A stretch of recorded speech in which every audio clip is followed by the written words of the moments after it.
Fala pessoal, beleza? Mais um DLQ aqui. Agora comentando um pouco sobre quadrinhos lidos e aquisições. Antes, só agradecer o pessoal que vem comentando nos vídeos sobre o quadrinho em si e comentando também que tem se baseado um pouco no que eu tenho falado dos quadrinhos. Muito bom, muito legal a participação de vocês. Que eu passo um panorama geral, né, do que eu senti da publicação, né, do que eu percebi, né, e o meu gosto pessoal. Então, não se baseiem só por isso, né? Certo? Então vamos lá. Li o segundo volume aqui do Hitman, do Garth Ennis e o John McCrea. Muito legal. Aqui temos basicamente uma estrutura de 3 grandes arcos e depois histórias isoladas, bem dizer. As da Morte, 2 histórias, né, one shots, outro arco, mais uma historinha one shot e o terceiro arco. O que eu posso dizer do primeiro arco? Volta aqui os demônios do Arcanone, esse que perseguiu o Hitman no seu primeiro arco, acho que é o Fuga de Arcan, que é um arco bem legal. Ele tá em busca de vingança, né, porque o Hitman, né, ele enganou ele. E no geral eu achei um arco um pouco arrastado, né? A participação do Etrigan aqui também, sabe, fica meio emperrado até ele decidir participar. A Mulher Gato, por outro lado, é legal, é um livro cômico, né? E faz a gente lembrar que a gente tá num universo DC muito maior, que a gente tá em Gotham. Bem divertido. E nesse primeiro arco, o bacana é que a gente tem a introdução de um demônio conhecido do Etrigan ali. Não sei se vai aparecer aqui, deixa eu ver. Ah, esse cara aqui do Muy Bueno é muito... tem uma sutileza. Quem for ler vai sacar. Mas enfim, cadê? É esse aqui. É esse aqui. É que ele continua, né? Nas histórias do Hitman, continua aqui no bar do... Nossa, me fugiu agora. Do Nunan's Bar, né? Que é desse carinha aqui que é o padrinho, bem dizer, do Monaghan, né? E... Bem, naquele arco tem a introdução dele, né? Aqui um one shot bem legal. Relação do Hitman com a Teagle, né? Que eles começam a desenvolver uma aproximação, né? E a gente tem uma história de Natal em que o Monaghan e o Net estão meio quebrados e tem que fazer um serviço de Natal. Bem bacana. Esse segundo arco aqui, o bacana dele é o desenvolvimento em relação ao primeiro volume, né?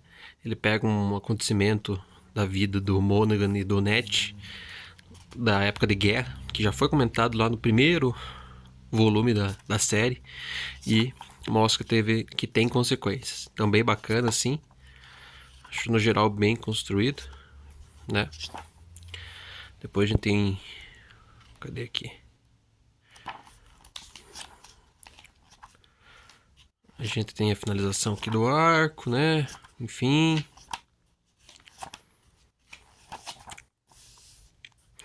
A gente tem uma historinha aqui deles refletindo sobre os acontecimentos, sobre como eles têm sorte de escapar, né, de cada enrascada. E por fim a gente tem, né, nesse último arco aqui, eles sendo recrutados por uma companhia que presta serviços para uma nação africana de ensinar os militares desse país a como combater, né? Que no caso tem os rebeldes, que eles traficam drogas, e o governo tá tendo problema numa guerra civil com eles e tal. A gente percebe que a guerra não é tão preto no branco assim. Tem discussões legais, né? Inclusive do lado considerado certo, né? E aqui também, né, pega toda a construção que tem sido feita do Hitman, né, na sua reflexão de vida, e ele toma uma atitude um tanto inesperada, que poderia fazer o arco terminar antes, mas ele tem uma decisão que faz progredir. Enfim, bem bacana. E uma aquisição já adiantada em relação a esse volume 2 do Hitman é essa estatueta aqui da Egon Moss, do Monaghan. Bem feitinha. Paguei R$60 numa terceirizada da Amazon. Pesadinho também. Curti. Agora, aqui a gente tem o caderno da Batwoman, pelo Greg Rucka e pelo J.H. Williams III. Tem o Jock aqui no arco final. O que eu posso dizer? A arte realmente é muito bonita, ele sabe transitar entre estilos, né? Tem momentos que ela é mais realista, mais psicodélica, né? E tem momentos mais tradicionais. Aqui um tanto lembrando o Allred, né? Trabalha mais as feições. E a gente cai de paraquedas numa história que a gente não... A gente vê a Batwoman atrás de uma seita religiosa aí que havia sequestrado ela e quase matado ela. Havia perfurado o coração dela, né? Que eles acreditavam que era parte de uma profecia. E aqui a gente tem a vilã da Batwoman, que acaba no final liderando essa seita. E há acontecimentos em relação a essa vilã, né? Ligados ao passado do Batwoman. Eu acho uma história legal, né? Mostra o passado da Batwoman, da sua família, né? Que ela é treinada e agenciada pelo pai, que é um militar. Ela foi uma militar mesmo. Mostra a razão porque ela saiu do exército, né? Mostra por que ela quis se vincular à imagem do Batman, né? O que eu senti falta foi uma presença maior de Bruce Wayne. Bruce Wayne e ter uma relação direta dela com o Bruce, né? Porque a gente sabe que ela é prima do Batman e não tem como ela não ter tido um contato com o Bruce, com o Batman, né? E eles terem trocado uma ideia. E aqui é o arco final em que tem os desenhos do Jock. Aqui não estão muito inspirados, né? A gente já viu desenhos dele melhor. Mas enfim. É bacana no geral, assim. Nada espetacular, obra-prima, mas é bacana, tratamento honesto. E depois de muito tempo que eu tinha lido o primeiro volume da Liga Internacional, do DeMatteis, Keith Giffen e do Maguire, e eu li o segundo volume. É um pouco relacionado com uma das aquisições minhas aqui. Mas eu dei mais uma chance. O primeiro volume não tinha achado nada espetacular, tinha umas piadinhas ali a colar legais. Mas aqui eu achei também o mesmo nível, assim, talvez um pouco acima. Talvez por eu ter já sacado a pegada no material. Aqui a gente tem uma anual em relação a um vírus, meio que mente geral, assim, né, digamos assim, mente coletivo, que seria a palavra, ela domina o ser humano e consegue fazer ele obedecer suas ordens. Legal, sim, discussão, porque o Caçador de Marte toma o papel principal e tem também uns piadas bem legais ali, envolvendo o Guy Gardner e o Besouro, o Gladiador Dourado. Aqui a gente tem a mudança que a Liga está ajudando das embaixadas. Elas têm embaixadas em toda parte do mundo. Tem em Nova York, tem em Moscou, tem na França. Aqui tem a parte do Besouro e o Gladiador na França. Muito divertida, né? Então continua legal aqui. O que eu acho bacana é algo que a gente vê no passado e que remete hoje em dia, que parece que no final a história, os backup dos, não é bem dos autores, mas é de um deles, no caso, que é do Keith Giffen, ele mesmo ilustra, que em relação a um grupo que a Liga acabou ofuscando, né? Eles faziam um papel mais internacional e eles perderam o investimento que passou da ONU para a Liga. História bacana.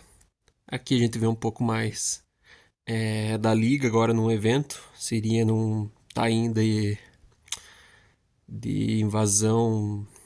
Putz, esqueci o nome. Acho que é Millennium, na verdade. Em que tem os Caçadores Cósmicos. Legal.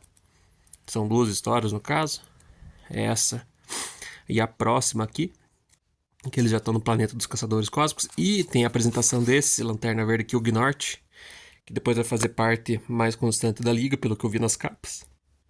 É um zero esquerda, foi arrumado na, na tropa, por causa que o tio dele é um dos guardiões, algo nesse gênero, bem divertido. E aqui a gente já tem um arco com o Metron, né, em que a gente descobre toda a aspiração, né, do Maxwell Lord. Bem bacana, assim, como a gente vê aqui. Lá atrás, lá nos primeiros números, os escritores já tinham uma ideia, né, do porquê que aqueles eventos estavam acontecendo, né, a razão por trás. No geral, então, posso dizer que o desenvolvimento está um pouco melhor, mas as piadas continuam iguais. Há piadas que se destacam e algumas piadas assim que você vê, eita, meio atrapalhões. Mas enfim, vamos continuar aqui.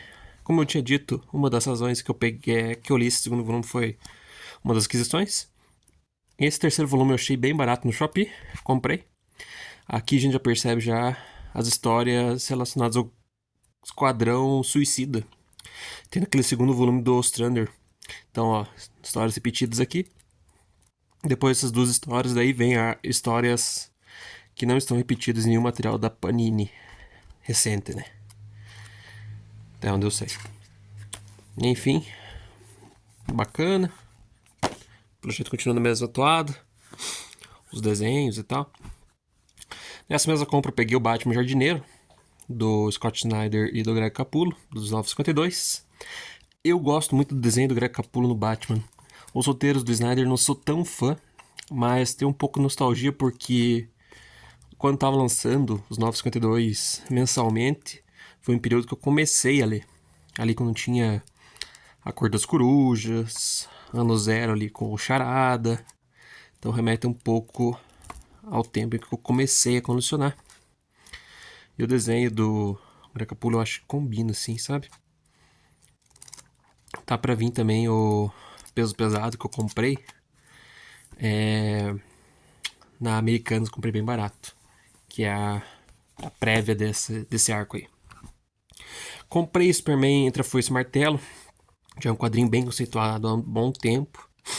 Mas agora estava no desconto, naqueles descontaços da Panini, e eu consegui comprar. História pelo Mark Millar. E pelo um desenhista não tão conhecido, sim. Pelo menos eu não conhecia ele até então. Os desenhos são bonitos. Né? E a reimaginação do Superman, né? Se ele tivesse caído em vez de Smallville, tivesse caído lá na Rússia, em alguma cidade da Rússia. Os desenhos é do tal do Dave Johnson e do Killian Plunkett. Junto dessa compra eu também peguei o Batman do Tom King, continuação. Uma capa bem bonita, assim, eu acho que remete um pouco até à cultura árabe. Se não me engano, passa. Falando nisso, passa num contexto lá da Arábia, né? Do Oriente Médio. Que, se não me engano, tem a relação aqui deles com a Thalia. Pelo que eu sei por cima, né? Enfim, o desenho tá bem bonito. A gente vê aqui a presença da... Esqueci o nome. Joelle Jones. Estou continuando aqui nos encadernados do Tom King. Até onde eu tinha em mensal. Eu tinha naquela revista do casamento eu comecei, né? Eu recomecei porque eu já tinha os primeiros lá do primeiro arco, né? Eu Sou Gotham. Então tô pegando esses encadernados aí pra completar o que falta do run do Tom King. Peguei Batman no Cavaleiro das Trevas, também que tava nesses descontaços. Quadrinho Black Label, desenhado, escrito pelo Jock. Tamanho um pouco maior, se quiserem dar uma olhada. Esse aqui é um tamanho americano, o Batman do Tom King. Então, sobrou bastante aqui. É uma edição que eu vi gente falando bem, falando mal, mas no fundo eu tô bem curioso para ver ele escrevendo o Jock, né? A gente vê um Batman um pouco mais raiz, pelo que eu vejo no uniforme, assim. A elipse amarela se destaca bem. Parece bem legal, assim. Dos quadrinhos que eu adquiri, é um dos que eu mais estou empolgado para ler, assim. A premissa é que o Batman tem que levar de um canto da cidade para o outro um vilão que ele faz pulsos eletromagnéticos, né? E quando você dá um pulso eletromagnético, a luz cai. Então acho que ele vai enfrentar um momento ali de escuridão total na cidade. E por último, Shazam e a Sociedade dos Monstros, do Jeff Smith. Eu tinha encomendado na Amazon há um bom tempo e chegou esses dias, né? Que deve ter chegado no estoque da Amazon. Eu tava empolgado um pouco porque com o Shazam. Por causa do filme, eu gostei do segundo filme, sim, achei mais coerente. E eu já sabia também o que esperar dele. Né? Eu já sabia que era uma sessão da tarde, não tinha que prestar muita atenção, não tinha que pensar muito. Só deixar o negócio rolar. E daí tava numa promoção, tava com 20 e poucos reais esse cadernado aqui. Só que sob encomenda. E eu encomendei.